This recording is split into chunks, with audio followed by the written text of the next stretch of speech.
semuanya, kembali lagi dengan aku di sesi Bipol, Bincang Politik. Kenalkan,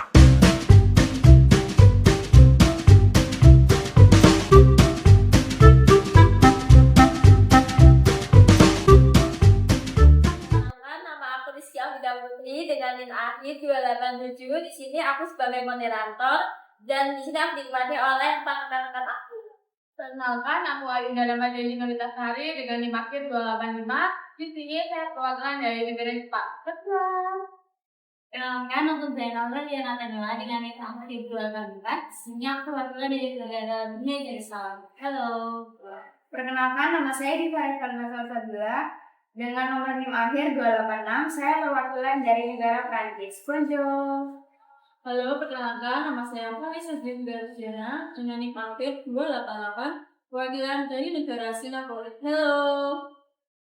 Jadi di sini kita akan membahas tentang sistem pemerintahan di berbagai negara. Tonton sampai habis ya. Oke, boleh dong pertama-tama jelasin dulu gimana sistem pemerintahan di negara kalian masing-masing dari Singapura dulu. Ya, jadi sistem pemerintahan Republik Singapura ini menganut pada parlementer yang berbentuk negara. Meskipun bentuk Republik Singapura menjalankan sistem parlementernya yang mirip dengan Inggris, di mana kekuasaan eksekutif dan legislatifnya sangat terkait dan pusat pada parlemen dan dipimpin oleh presiden yang bernama Tharman Shanmugaratnam. Next, dari Prancis. Sebagai sebuah negara republik, Prancis menjalankan pemerintahnya dengan sistem campuran, yaitu antara presidensial dan parlementer, yaitu sistem semi-parlementer. Prancis menjalankan tatanan pemerintahnya dipimpin oleh presiden yang bertindak sebagai kepala negara, yaitu Emmanuel Macron yang menjabat sejak 14 Mei 2017 dan terpilih kembali di masa jabatannya yang kedua, yaitu pada 2022 dan berakhir pada tahun 2027. Dan dibantu oleh Perdana Menteri yang menjalankan sebagai kepala pemerintahannya, yaitu Michael Barnier yang ditunjuk langsung oleh Macron pada 5 September 2024. Jadi ada presiden sama perdana menterinya ya. Ini dibagi dua gitu. Terus untuk presiden gimana? Nah, kalau Brunei Darussalamnya sendiri menganut sistem pemerintahan monarki absolut. Nah, untuk monarki absolut sendiri adalah bentuk pemerintahan di mana kekuasaan tidak bebas dan dapat mengendalikan pemerintahan secara penuh tanpa ada batasan dari negara lain yang ditentukan oleh seorang raja atau ratu. Nah, Brunei Darussalam sendiri dibentuk oleh seorang sultan Hassanal Bolkiah yang tahun 1960 sampai sekarang. Dia juga menjadi Perdana Menteri Brunei sejak tahun 1984 dari kemerdekaan Inggris. Jadi udah lama gitu ya. Dalam Tapi sistemnya tuh kayak kerajaan yang turun-temurun atau dipilih dari awal sistemnya itu turun-temurun, kayak di kalangan. jadi kayak anaknya gitu ya. Iya. Terus juga Jepang gimana tuh? Jadi untuk negara Jepang itu memiliki konstitusional yang sangat membatasi kekuasaan kaisar Jepang. Lalu bentuk kepala negara Jepang yaitu seorang kaisar yang bernama Kaisar Naruhito. Lalu yang kedua itu ada kepala pemerintahan yang dipimpin oleh seorang perdana menteri. Lalu mengenai sistem pemerintahannya, Jepang mengatur sistem parlemen monarki atau bisa disebut monarki parlementer. Monarki parlementer adalah sebuah sistem di mana di dalamnya terdapat parlemen dan juga seorang kaisar. Kaisar bertindak sebagai kepala negara yang simbolis. Lalu kekuasaan politik sebagian besar ditangani oleh perdana menteri. Terima kasih atas penjelasannya. Oke, untuk pertanyaan selanjutnya nih, bagaimana sih cara pemimpin di negara kalian atau gaya kepemimpinan di negara kalian tuh dari Jepang dulu? Jadi sekarang Jepang dipimpin oleh Kaisar Naruhito. Dia diangkat tahtanya pada tanggal 1 Mei 2019. Lalu ia melanjutkan kaisar sebelumnya yaitu Kaisar Akito, yaitu ayahandanya. Ia menekankan pendekatan tentang kedamaian dan juga harmonisasi. Dia juga berkomitmen untuk meneruskan warisan ayahandanya, yaitu untuk meningkatkan nilai-nilai kemanusiaan dan solidaritas di Jepang atau di seluruh dunia. Lalu secara keseluruhan gaya kepemimpinan Kaisar Naruhito mencerminkan nilai modern dan responsif dengan fokus pada isu-isu sosial dan melibatkan masyarakat seluruh Jepang. Oke. Terus untuk diri sendiri gimana?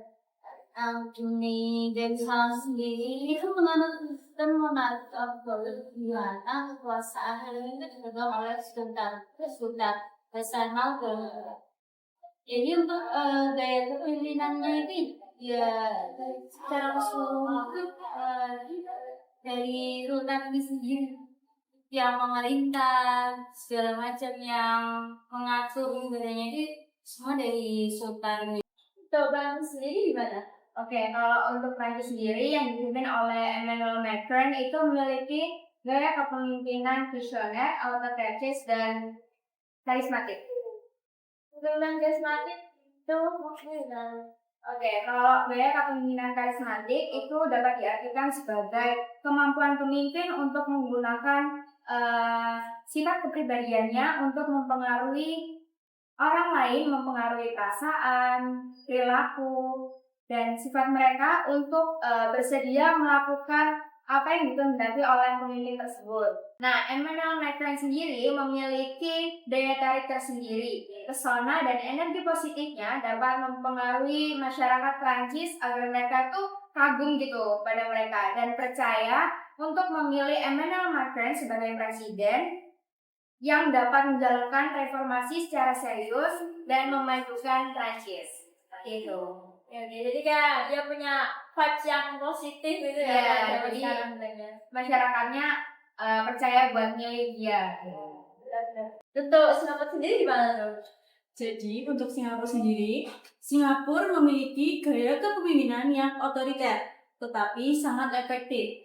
Pemerintahan Singapura, terutama di bawah pimpinan Lee Kuan Yew, menerapkan gaya otoriter, tetapi berfokus pada efisiensi dan stabilitas.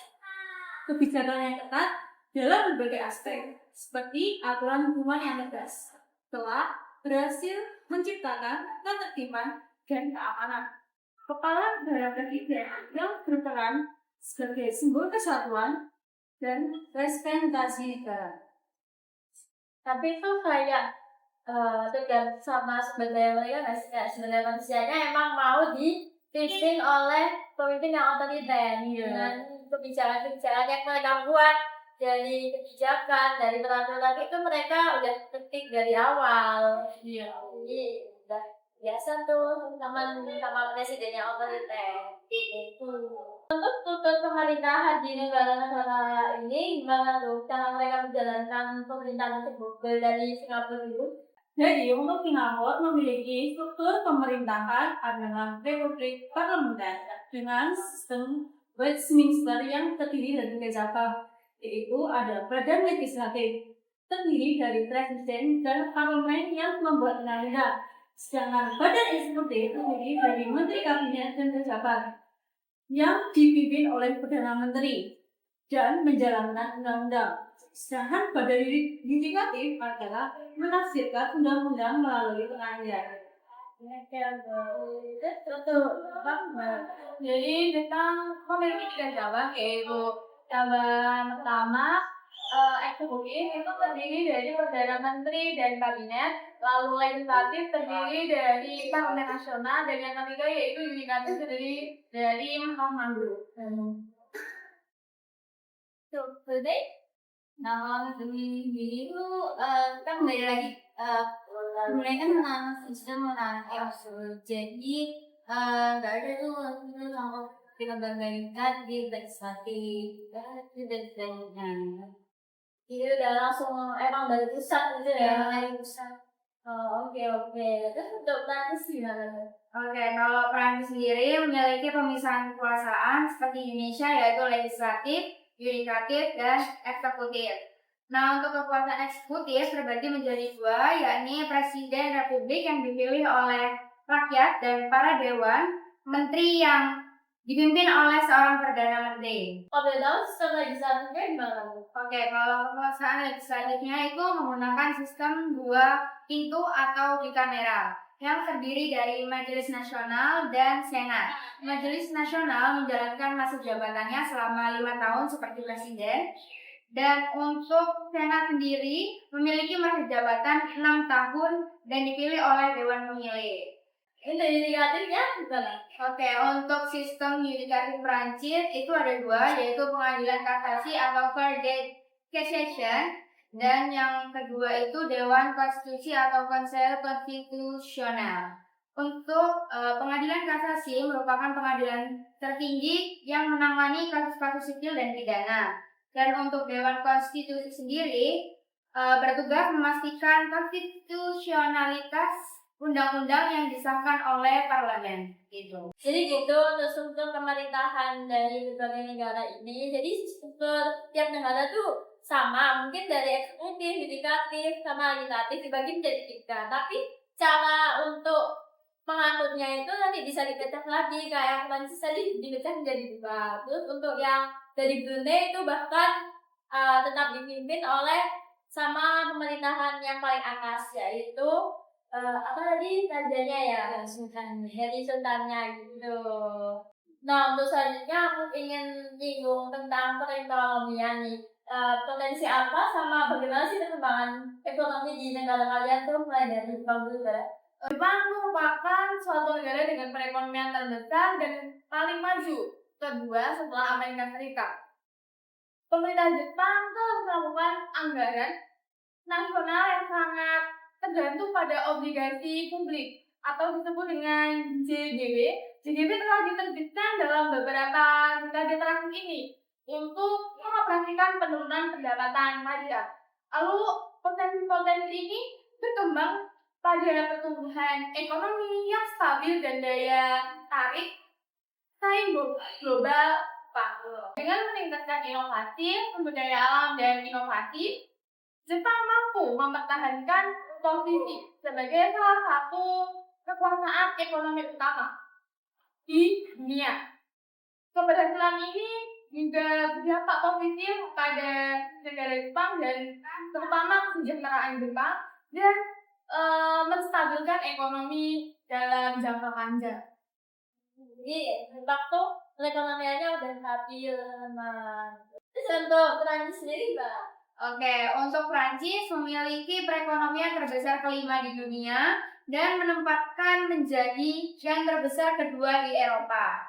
Nah, aku sendiri tuh tahunya di Prancis kan ada tuh kota Paris yang ada menara Eiffelnya terus dan terkenal sama sebagai kota fashion. Boleh dijelasin? Oke, untuk sektor pariwisatanya itu nggak cuma ada menara Eiffel, tapi ada Museum Louvre dan Istana Versailles. Nah, itu menarik jutaan pengunjung yang dimana jadi sektor pariwisata itu menyumbang sekitar 7-8% dari PDB Prancis dan menciptakan lapangan kerja dalam sektor perhotelan, restoran, transportasi, serta industri budaya. Oke, untuk industri fashionnya sendiri, Prancis dikenal sebagai pusat fashion di dunia yang merupakan rumah bagi produksi banyak merek barang mewah seperti Chanel, Louis Vuitton, Dior, dan Hermes. Industri ini memberikan kontribusi besar bagi ekonomi Prancis melalui ekspor barang mewah dan menarik pembelanja dari internasional yang berdampak besar bagi sektor pariwisata dan perdagangan. Seperti itu. Jadi untuk Singapura sendiri gimana? Jadi untuk Singapura sendiri, sistem perekonomiannya Singapura memiliki pasar berorientasi perdagangan yang maju. Ekonomi Singapura merupakan salah satu yang paling terbuka di dunia dan merupakan korupsi terendah terwujud. Paling pro bisnis dengan pajak terendah 14,2%, serta memiliki PDB per kapita tertinggi ketiga dunia. Badan usaha milik negara berperan penting dalam ekonomi negara yang memiliki beberapa perusahaan seperti Temasek, yang memegang saham di negara besar yaitu Singapura. Ekspor terutama di bidang elektronik, minyak, dan jasa menjadikan bahwa Singapura merupakan perhubungan regional utama untuk manajemen kekayaan yang menyediakan sumber pendapatan utama bagi ekonomi. Sehingga negara ini bisa membeli bahan mentah yang tidak mereka miliki. Singapura bergantung pada pasar perdagangan internasional seperti ekspor dengan kapal membeli bahan mentah kemudian diolah untuk diekspor kembali seperti fabrikasi bumper dan minyak. Potensi yang berdampak pada ekonomi Singapura memiliki beberapa potensi unggul yang berdampak besar pada dunia. Berikut beberapa potensi utama Singapura yang mendukung ekonomi, seperti letaknya yang geografis, pusat keuangan global, dan lingkungan bisnis yang ramah. Nah, untuk negara selanjutnya yaitu negara Brunei yang udah terkenal sama emas, pertambangan, dan gasnya. Boleh dijelasin? Kalau ekonomi Brunei Darussalam itu lebihnya lebih ke sektor minyak bumi dan gasnya. Karena dengan sektor minyak bumi dan gasnya itu Brunei Darussalam ini mendapatkan pendapatan nasional yang termasuk tinggi di dunia. Brunei Darussalam sendiri itu juga merupakan termasuk produsen minyak terbesar ketiga di Asia Tenggara dan produsen gas alam cair terbesar ke-9 di dunia. Jadi selain sektor minyak bumi dan gasnya itu, Brunei Darussalam juga ada sektor alam, pariwisata, dan industrinya. Kalau sektor alamnya ini meliputi dataran rendah dan bukit, minyak bumi dan gas yang menggunakan sektor durian kelapa, karet, dan kelapa sawit. Nah, kalau sektor pariwisatanya ini tuh lebih ke budayanya. Jadi kehidupan masyarakat misalnya ini, kehidupan masyarakat kampung di daerah yang disebut dengan kota air. Dan istana kesultanan Brunei sendiri yang dihiasi oleh lapisan emas di sebelah kanannya. Nah, kalau sektor industri itu yang tadi minyak dan gas alamnya. Oke. Jadi itu teman-teman. Tadi ada yang sebagai tempat wisata, lalu ada yang potensinya seperti Brunei itu gas tuh. Nah, untuk selanjutnya kita akan bahas tentang infrastruktur nih. Boleh dimulai dari Singapura dulu. Oke, jadi untuk infrastruktur di Singapura ditandai dengan kepadatan di kota, kondisi kehidupan yang buruk, dan teknologi yang ketinggalan zaman. Saat ini skenario-nya telah berubah. Kini Singapura adalah kota yang dinamis dan pusat bisnis global. Dengan standar hidup yang tinggi serta lingkungan yang kecil dan hijau, perubahan dalam skenario infrastruktur di Singapura tidak terjadi dalam skala. Perubahan tersebut merupakan hasil dari perencanaan yang proaktif dan berwawasan jauh oleh pemerintah setempat. Singapura menjadi saksi bagi negara-negara berkembang lainnya dalam hal infrastruktur yang menjadi pusat pembangunan sosial ekonomi. Nah, jadi itu teman-teman yang seperti kita tahu Singapura sekarang itu kan tata kotanya juga udah bagus, terus warga-warganya juga tertib dan menjaga kebersihan. Itu nggak terjadi dalam satu malam aja, dan proses-proses yang harus dilalui dan ada perencanaan-perencanaan yang harus dilakukan agar bisa menjadi Singapura yang sekarang yang udah maju. Dan itu selanjutnya boleh dari Laris. Oke, untuk dari Prancis sendiri, infrastrukturnya itu termasuk yang paling maju dan terintegrasi di dunia. Seperti dari transportasinya, Prancis memiliki salah satu jaringan kereta api yang tercepat dan paling efisien di dunia dengan layanan kereta cepat atau TGV, kepanjangan dari Train a Grand City, yang menghubungkan kota-kota besar dalam waktu yang singkat. Dan selanjutnya itu ada energi. Prancis dikenal sebagai salah satu pemimpin dunia di dalam energi nuklir. Dengan sekitar 70% dari total kebutuhan energinya dipenuhi oleh pembangkit listrik tenaga lokal. Selain itu, pemerintah Prancis juga berkomitmen untuk meningkatkan penggunaan energi terbaru termasuk tenaga angin dan solar. Begitu. Dari segi tentunya mereka udah ngapalin lebih maju dibanding negara lain. Terus untuk Brunei, infrastruktur di Brunei itu meliputi pelabuhan utama di Muara sama Bandara Internasional Brunei. Nah, ini dengar pemerintah Indonesia tuh melalui Kementerian Pekerjaan Umum dan Perumahan Rakyat (PUPR) mengajak Brunei Darussalam untuk terlibat dalam kerjasama proyek infrastruktur di IKN. Nah, terus ada perusahaan infrastruktur yang berbasis di Brunei Darussalam mengumumkan proposal pembangunan kereta api dari kecepatan tinggi pertama di Pulau Kalimantan. Pembangunan transportasi ini tuh rencananya akan menghubungkan Brunei dengan negara tetangga, yaitu Malaysia dan Indonesia termasuk IKN. Nah, kereta api ini tuh rencananya dinamai Trans-Borneo akan membentang sepanjang 1.620 km dari sisi barat ke sisi timur Kalimantan, melintasi 3 negara Asia Tenggara. Nah, tadi itu termasuk kerjasama dalam pembangunan IKN yang mengedepankan inovasi teknologi baru terutama untuk mendukung keberlanjutan lingkungan. Nah, jadi kalau misalnya itu udah jadi, kalian nggak perlu naik pesawat tapi bisa naik kereta teman-teman. Ke Malaysia, ke Brunei itu bisa naik kereta ya. Nggak hanya antar pulau kayak Jawa Timur ke Jawa Tengah doang. Nah, terus habis itu, ya di Jepang gimana? Kalau infrastruktur sendiri itu yang pertama tuh transportasinya ya, karena Jepang memiliki jaringan transportasi yang sangat baik, yaitu termasuk kereta Shinkansen. Pasti banyak yang tahu Shinkansen karena terkenal di seluruh dunia dan karena kecepatan dan kecepatannya. Jaringan kereta api itu sudah menghubungkan seluruh wilayah yang ada di Jepang tentunya dan menjadi pilihan utama untuk berpergian.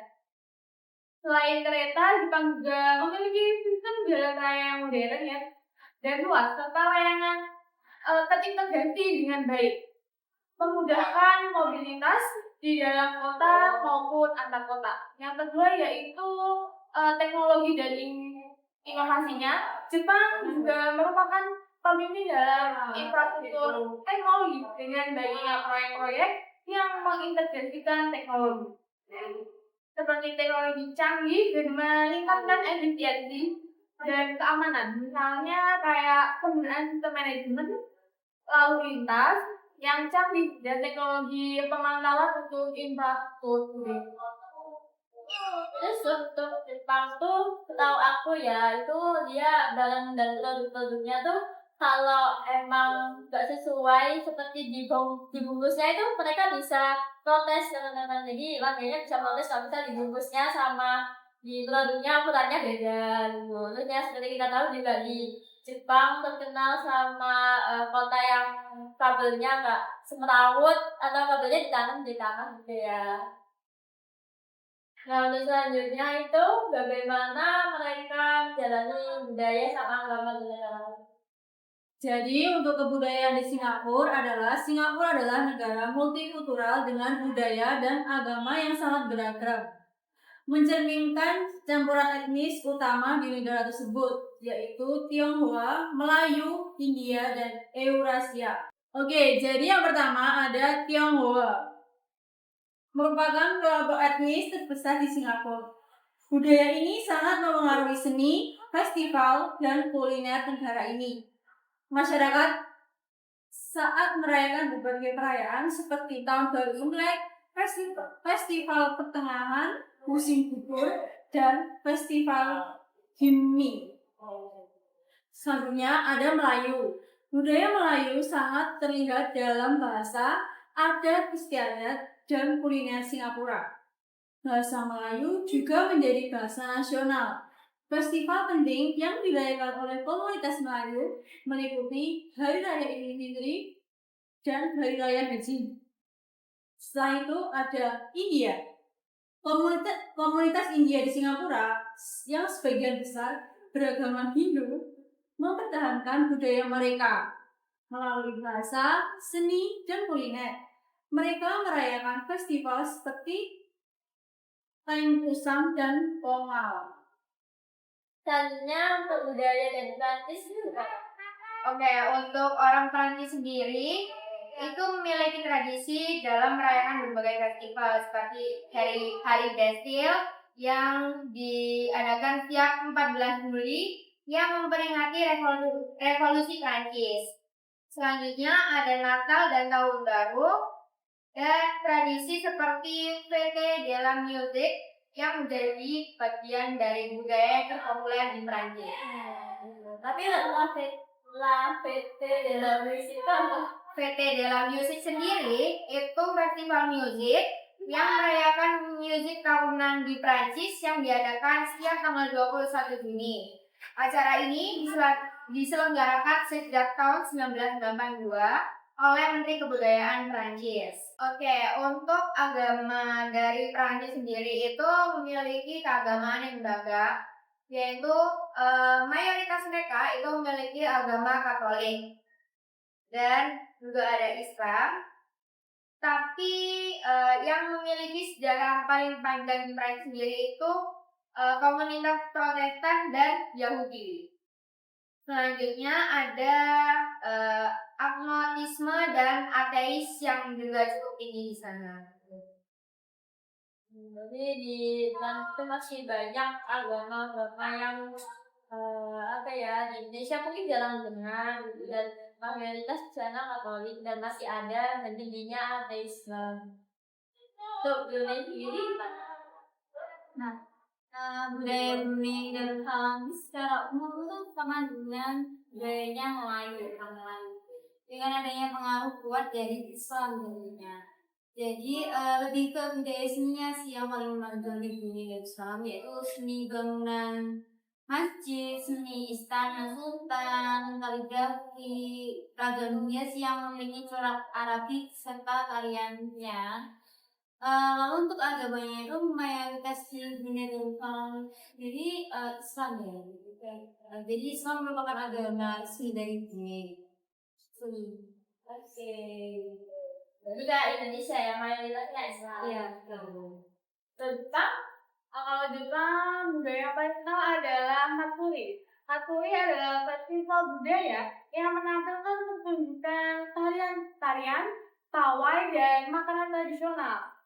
Terus Matsuri memiliki akar sejarah dan keagamaan yang kuat. Berhubung dengan kehadiran agama di Jepang, seorang pendiri agama dari bukunya menjelaskan mengenai agama yang ada di Jepang. Antara lain yang pertama yaitu Nikai Sukyo atau percaya akan adanya rasa leluhur. Yang kedua yaitu Ninjuko Sukyo atau agama-agama yang ada di Jepang sendiri seperti Shinto atau Tao. Yang ketiga yaitu Muhen Sukyo, yaitu agama-agama yang mayoritas seluruh dunia tahu seperti Kristen, Islam, Buddha, dan juga Hindu. Menarik banget tuh teman-teman. Jadi kalau di Jepang agamanya dibagi dari beberapa dari bagian. Terus tadi ada agama-agama yang masih percaya dengan rokok, ada yang masih tergabung dengan percaya kalau kita itu berhubungan dengan hewan gitu. Benar banget kan. Nah, untuk selanjutnya di sini aku akan bahas tentang keamanan dan ketahanan. Gimana sih cara negara tersebut untuk mengatasi atau menjaga keamanan negara? Maksudnya gimana tuh Brunei? Untuk ketahanan dan keamanan Brunei Darussalam diurus oleh Kementerian Pertahanan atau singkatnya Indef dan Angkatan Bersenjata Kerajaan Brunei RPA. Nah, Mindef ini bertanggung jawab atas keamanan nasional dan pasukan militernya di dalam Kesultanan Brunei Darussalam. Pemimpin Kementerian Pertahanan saat ini sendiri adalah Sultan Brunei-nya juga, yaitu Hassanal Bolkiah yang juga merupakan panglima tertinggi di RPA. Jadi tadi yang sebagai sultannya juga Iya. jaga pertahanannya juga ya, Iya. sebagai Maman tinggi juga. Keren. Terus Jepang gimana? Jadi Jepang itu menghadapi beberapa tantangan keamanan ya, seperti penghindaran keseimbangan kekuatan global, terorisme, dan juga serangan dunia maya. Untuk itu Jepang memiliki militer yang terdiri dari angkatan darat, angkatan laut, dan juga angkatan udara, serta didukung oleh persenjataan dan bahan bakar militer. Jepang membangun kemampuan pertahanannya secara modern dengan kebijakan pertahanan yang berorientasi pada pertahanan secara efektif.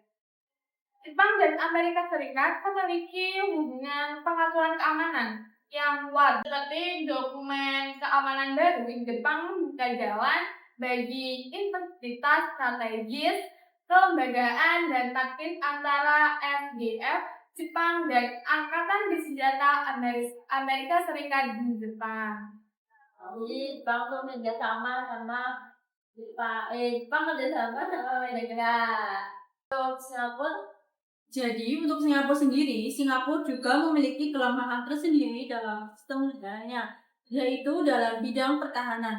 Sektor pertahanan yang dimaksud adalah letak strategis Singapura itu sendiri. Secara strategis, Singapura berada di antara negara-negara yang lebih besar seperti Indonesia dan Malaysia.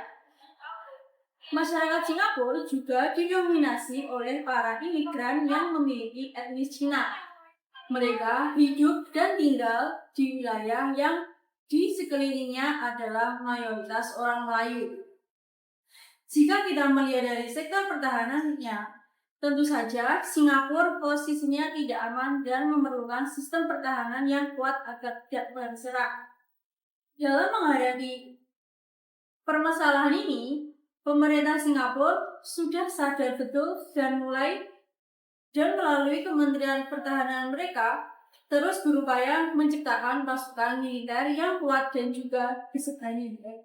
Oleh karena itu, beberapa upaya dilakukan oleh pemerintah Singapura melalui Kementerian Pertahanannya untuk bisa menciptakan negara yang disegani dan menciptakan daya tarik yang tinggi agar tidak diserang oleh negara manapun. Konsep RMA adalah perubahan yang paling mendasar pada sektor kemiliteran yang berfokus pada mengubah metode perang, teknologi inovatif di tubuh militer yang digabungkan dengan perubahan drastis pada doktrin militer. Konsep organisasi dan operasional ini mengubah secara mendasar pada karakter dan operasi militer secara keseluruhan. Oke, selanjutnya untuk Prancis gimana?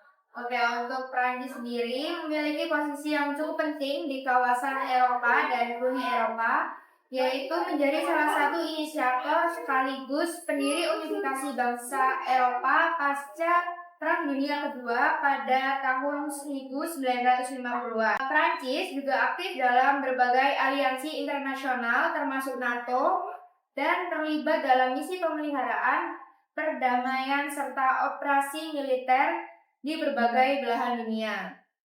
Selanjutnya, Prancis juga memiliki angkatan bersenjata yang kuat dan modern termasuk angkatan darat, laut, dan angkatan udara. Prancis juga merupakan anggota tetap Dewan Keamanan PBB dan memiliki kekuatan nuklir sebagai bagian dari kebijakan pertahanannya. Jadi setiap negara tuh punya cara untuk mempertahankan keamanan negara masing-masing. Dari Singapura yang harus mengalami ancaman dari negara sebelahnya seperti Malaysia dan Indonesia. Oke, di sini untuk yang terakhir aku ingin tahu sih apa isu-isu yang lagi dibincangi di negara-negara ini. Dari Prancis dulu boleh? Oke, seperti sebelumnya kan sempat bahas keamanan dan pertahanan ya. Nah, menjelang Olimpiade Paris 2024, isu keamanan menjadi perhatian utama saat ini. Prancis telah menyiapkan langkah-langkah keamanan yang ketat termasuk pengerahan 45.000 polisi dan pasukan anti-terorisme untuk menjaga keamanan selama acara tersebut. Selanjutnya, isu dari Presiden Macron sendiri. yang menentukan arah kebijakan negara terkait kebijakan imigrasi dan kebijakan anti-ras. Presiden Macron dalam pidato inaugurasinya menegaskan bahwa kebijakan imigrasi Prancis berjalan selaras dengan kebijakan Uni Eropa. Uni Eropa sendiri dengan tegas tidak menolak gelombang imigran yang berasal dari negara-negara berkonflik. Presiden Macron juga menolak bersikap anti-rasis yang berbeda dengan kampanye yang dilakukan oleh pesaingnya pada pemilu 2017 yang bersikap anti Uni Eropa, anti imigran, serta cenderung rasis seperti itu. Untuk Singapura, Jadi untuk Singapura sendiri memiliki 3 isu, yaitu yang pertama, Perdana Menteri Lee Hsien Loong mengundurkan diri berakhirnya era keluarga Lee di Singapura. Dan yang kedua adalah tentang masalah presiden yang menjadi keturunan India. Yang terakhir, Singapura menjalin hubungan konstruktif dengan pemerintahan baru Malaysia.